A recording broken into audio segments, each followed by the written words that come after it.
Sorry sorry sorry sorry sorry মানে কিভাবে হলো দোস্ত, তুই একটাবার আমাকে জানালি না?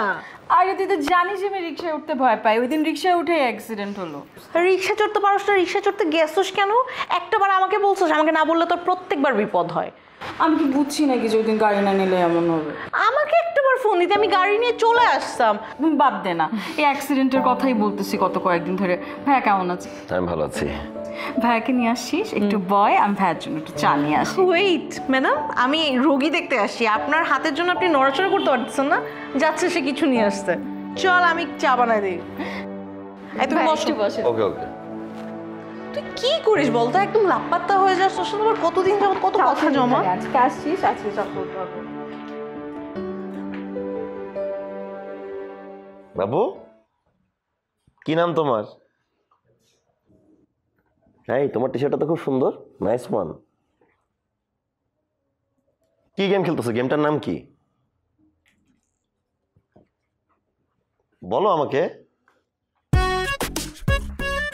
কথা বলো না কেন?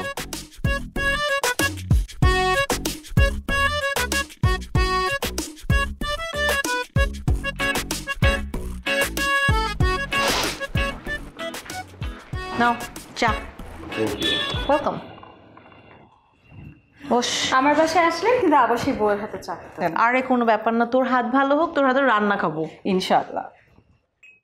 এই নাও, এই কফি। Thank you. কি হয়েছে তোমার? আচ্ছা নির্জন, আপনার ছেলের সাথে আমি অনেকক্ষণ কথা বলার চেষ্টা করলাম, ও তো কোনো কথার উত্তরই দিল না আমাকে। ওর চোখে পাওয়ার কত? ওর পাওয়ার হচ্ছে ভাইয়া এক চোখে +3.75 আর এক চোখে -3.4। কি বলে? এক চোখে প্লাস এক চোখে মাইনাস, আর হাতে দিয়ে রাখছেন মোবাইল, অত ফিউচারে চোখেই কিছু দেখবে না। আরে ভাই ওর তো মায়াপিয়া আছে ছোটবেলা থেকে। আর মোবাইলের কথা যে বলছেন, কিভাবে ছাড়াবো বলেন তো? ওর তো খেতে গেলেও মোবাইল লাগে, ঘুমাতে গেলেও মোবাইল লাগে, মোবাইল ছাড়া কিচ্ছু বুঝে না। গোসল করতেও? গোসল করতেও। সবই যদি মোবাইল করে, আপনি কি করেন? আমার তো এখন হাতে ইনজুরি না, আমি কি করবো? এক্স্যাক্টলি। আর হাত ভাঙার আগে? আমি তো হচ্ছে গিয়ে বিজনেস করি না ভাইয়া, বাসে দুইটা ন্যানি আছে ওর জন্য, তো ওরাই দেখে। আর হচ্ছে গিয়ে আমি তো জানেনি বিজি থাকি, ব্যস্তই থাকি। করেন আপনি বিজনেস, কোনো সমস্যা নাই। আপনি বিজনেস করেন, আপনার ব্যাংক অ্যাকাউন্টে টাকা থাকুক, কিন্তু সন্তানের যদি মানসিক বিকাশ না ঘটে, সে যদি মানুষের মতো মানুষ না হয়, কথা যদি না বলে, আনসোশ্যাল হয়, শুধু মোবাইলেই পড়ে থাকে, তাহলে তো আপনার সুখ হবে না। আপনি সুখ নিয়ে মরতে পারবেন না। আপনি কি চান না একটা গর্বিত প্যারেন্টস হইতে, যে আপনার সন্তান মানুষের মতো মানুষ হয়েছে? তো ভাইয়া আমি তো বিজনেস কার জন্য করছি? ওর জন্যই তো করছি। ন্যানি রেখেছি, টিচার রেখেছি, আর ওর ফিউচারটা যাতে সিকিউরড হয় সেই কারণেই তো এত কিছু। আমি তো ওর কোনো কিছুর কমতি রাখছি না। দুটি ন্যানি তো বুঝলাম, তো একটি মাম্মির দায়িত্ব। রুমেল, ও তো একটা বাচ্চা। এক্স্যাক্টলি, ওটা বাচ্চা।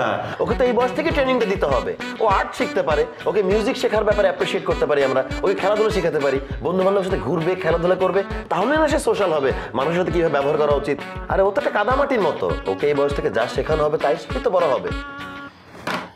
রুমেল, প্লিজ নট अगेन।